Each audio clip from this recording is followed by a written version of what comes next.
Good evening, Pam, and thank you very much for joining us to talk to the Mint magazine. It's my pleasure completely.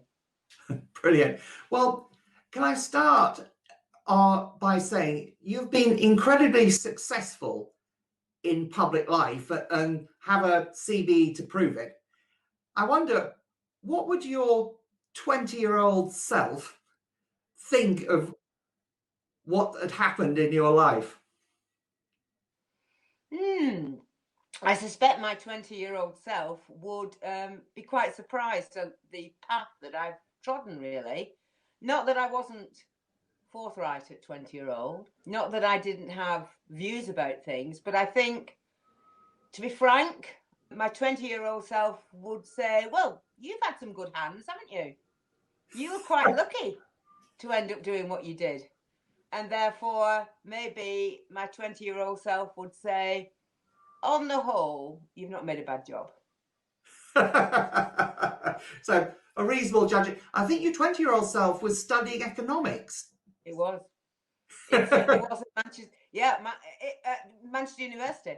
I came from a physics and maths background. I went to Manchester University because, as you can tell from the accent, it's kind of my part of the world. And also at the time, and still is, it's a great university.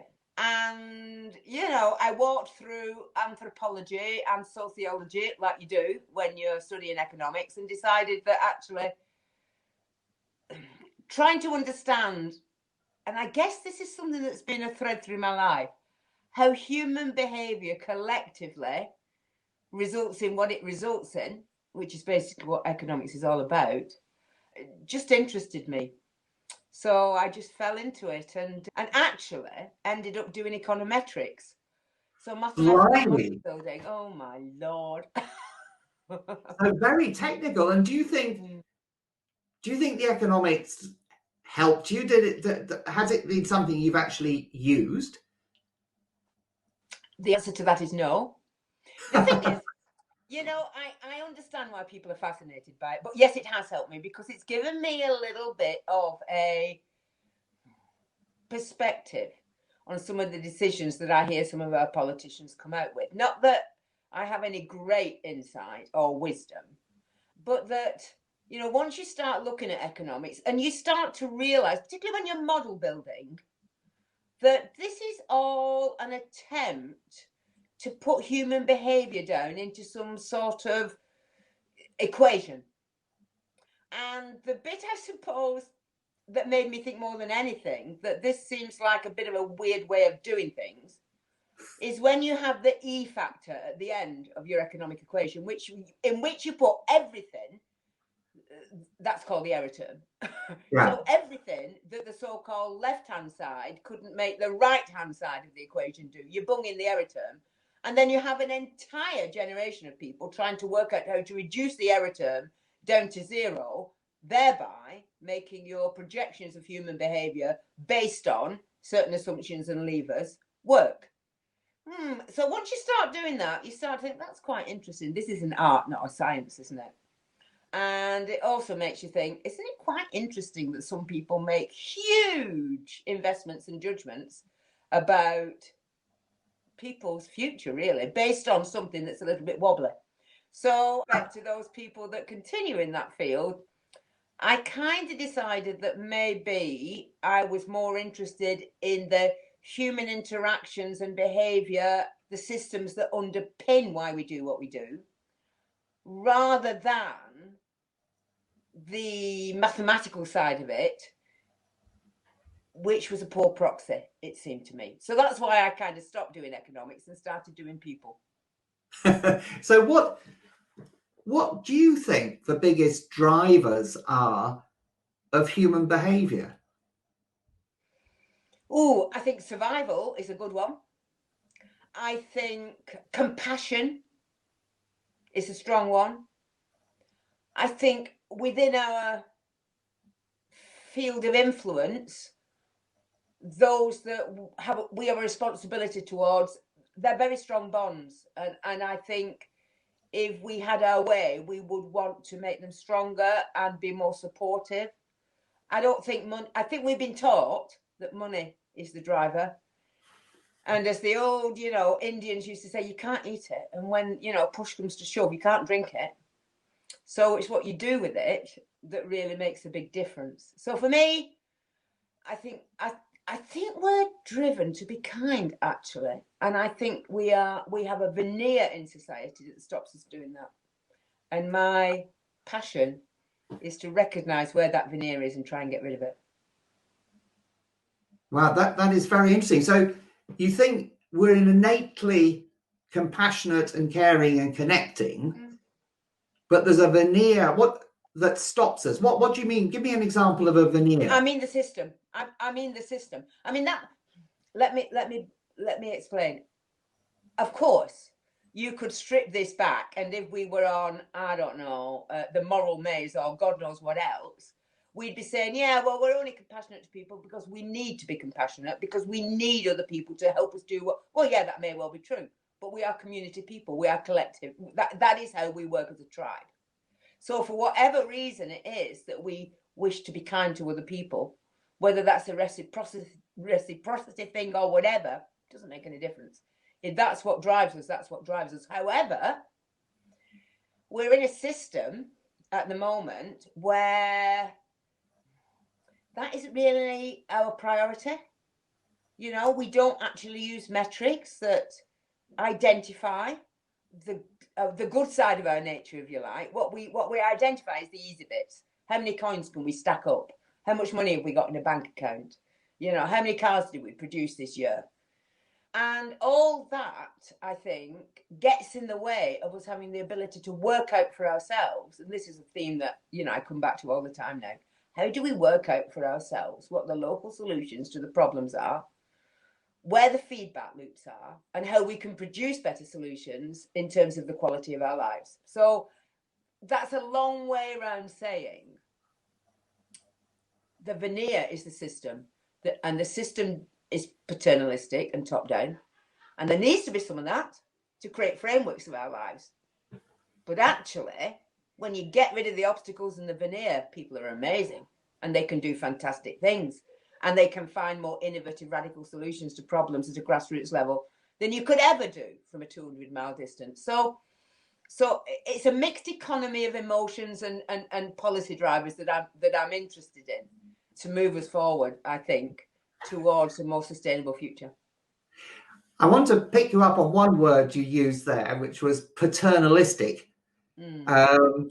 which father, do you think it's a sort of, there's a male element in the system that is part of the problem? I think I'll answer that with my mixed economy metaphor. I think that, I'm not an expert on anything, but I think men think in a certain way and women think in a certain way.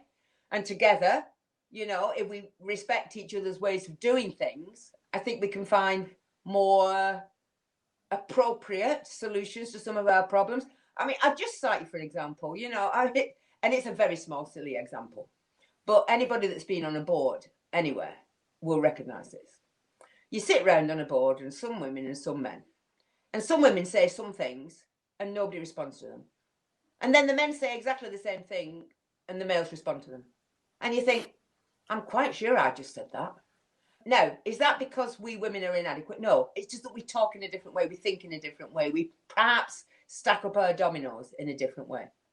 So, as there's two sides to all equations. And therefore, it's not that if women rule the world, it would be a much better place. It would be a better place if we actually respected each other's perspectives and tried to create more nuanced solutions than perhaps some of the ones that we've got at the moment. So the dominance is the problem. Again? Yeah. It's the dominance, the male dominance, obviously. There is a male dominance. It's a question of fact. I am not putting good, bad there. I'm saying you're not getting really the quality. You're not getting the richness of the debate if it's always presented in a certain format. If you engage the skill sets of a range of people, you can get richer perspectives, I think. And I would say I'm not arguing that the only way forward is the grassroots way. I am not arguing that we should let, anarchy rule okay, or every single decision that was ever made to be made within 30 miles or whatever. But I'm saying what a paternalistic top-down approach brings you is a set of outcomes that are not benefiting from that more localized, knowledgeable feedback loop, which you can get when you actually respect your citizens and give your citizens the information they need and the resource they need to be equal partners with you in making some of those quite difficult decisions, particularly around the knotty issues of the future around climate change. I'm interested in this, just going back to this phenomenon, which is so often talked about, particularly by women, about how women say something, they're not heard, man says the same thing, suddenly it's official. Did you try and tackle this? What did you try and do about this?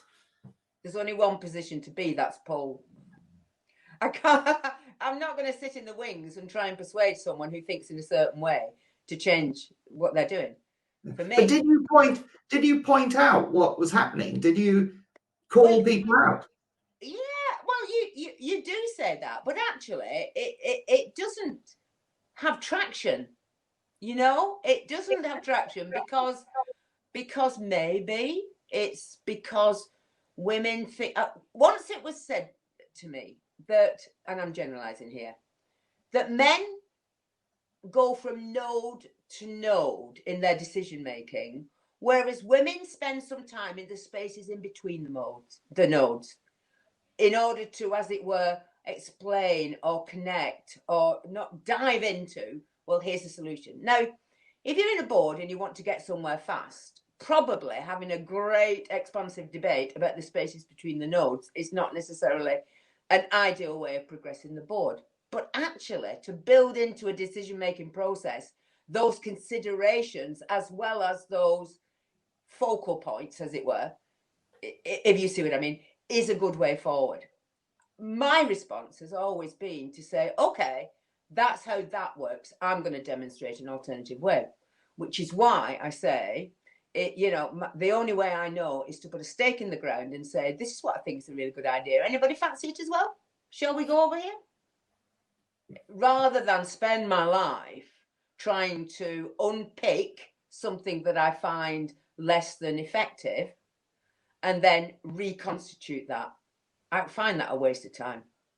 You've been on quite a lot of mainstream boards, haven't you? But then you created Incredible Edibles. And so is this part of you want to shape your own dynamics rather than continually battle against the sort of system? For me, it wasn't the best use of my time. It didn't make my heart sing. It didn't bring a smile to my face to think that I was always trying to reframe somebody else's proposition. I can't see the point in that. And I'm driven by a sense of urgency in demonstrating these alternative propositions which Incredible Edibles set up to do. My experience has always been, and I have been on a lot of mainstream boards, and I have advised a lot of bodies, and some of those have been economic and some of those have been environmental, and I've done leader of the council stuff, and I've chaired health trusts, and I've done all these things. But ultimately, the only way I know to go forward is to put a proposition on the table, articulate how we might deal with that, and then take a view on who wants to come along, help me mold it into something more effective, and together, rather than be negative, offer an alternative. That's, for me, that's worked. And then the other bit of the story is tell a story. People love stories. If you're going to do something that is trying to change a system or trying to offer a different perspective, then find a way of telling that story so everybody can understand and take a view on whether they themselves want to be part of that change. So when you've set up your own organizations that have a direction that you're totally in tune with, are you also able to change the dynamics, to have different sorts of conversations that do go between the nodes, for instance? Yeah.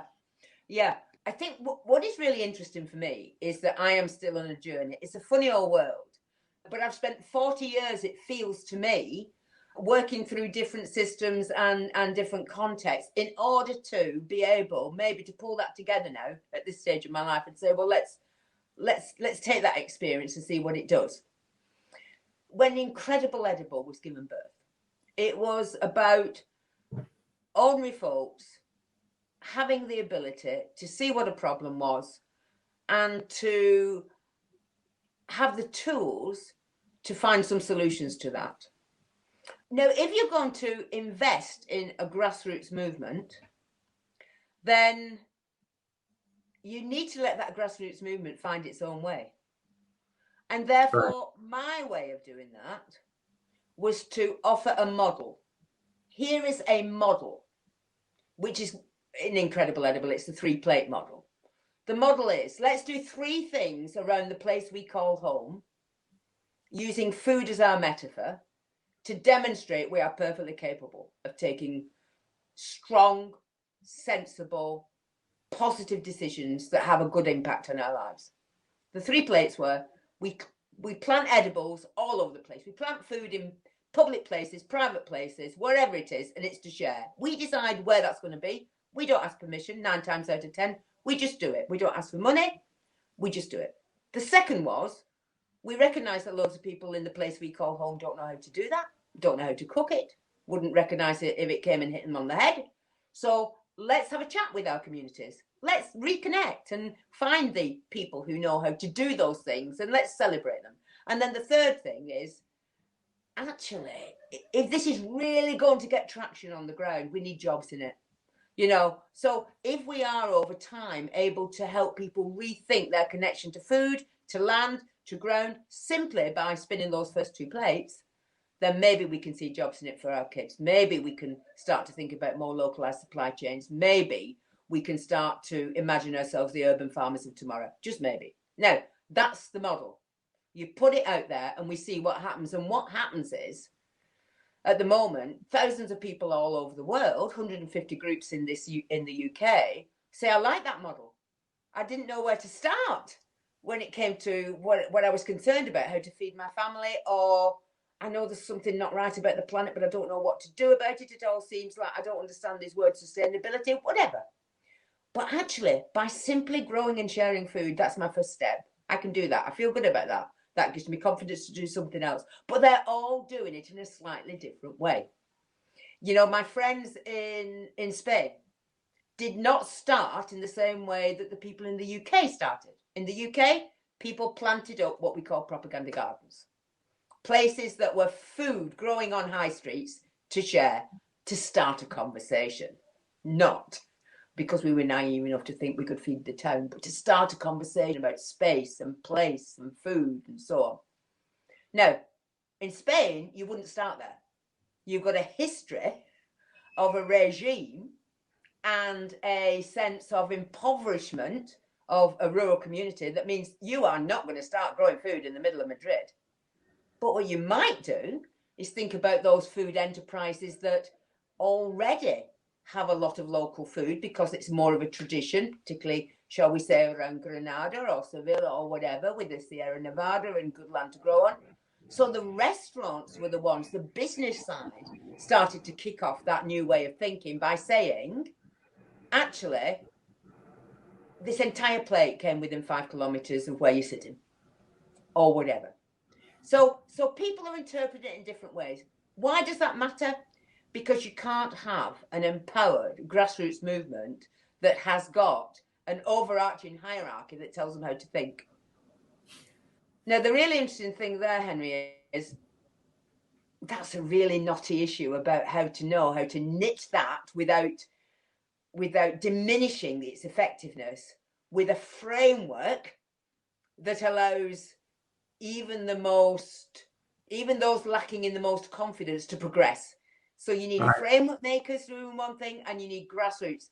There's a lot of discussion about participatory democracy in one form or another at the moment, and it's not easy to demonstrate what that change would look like. However, with the grassroots movement, and at the moment in the UK, people are working out for themselves how they want to connect with each other. I'm not going in there telling them. That's the last thing. That would be hypocrisy writ large. Yeah. They are working out for themselves how to do that. But what I'm doing on the other side of that coin is saying, okay, if we wanted everybody to spin those plates, if we wanted local food to drive a truly sustainable economy, say, wouldn't it be great if people could have access to more land as well as skills? Wouldn't it be great if we stopped the people who steward our land, say the public sector, whoever that might be, who have problems mowing the grass? Wouldn't it be great if they said, you know, people in that town or wherever it is, over to you with this public realm. If you want to grow food in it, you crack on, we'll help you. So I'm trying to work on the framework that would mean that more groups could work out how to spin those three plates. I don't say I've got a solution, but that's what I'm trying to do. Because I thought, I mean, they're a very interesting three plates, but I suppose that third plate of actually changing food systems, of course, is the big one, isn't it? Absolutely, but you know, one thing I've learned over the years is to believe in the power of small actions. It doesn't always fit with the grand sweeping gestures that people politically like to stand behind, but actually it creates a traction that you cannot deliver top down. And what's been interesting in my experience is that as more people have a conversation around their food, what they do with it, then they start to think about where they buy it. And they start to think about perhaps going to local markets. They talk to people who breed their own animals. They taste the quality of the cheese. They don't automatically nip to the supermarket without questioning where the heck things came from.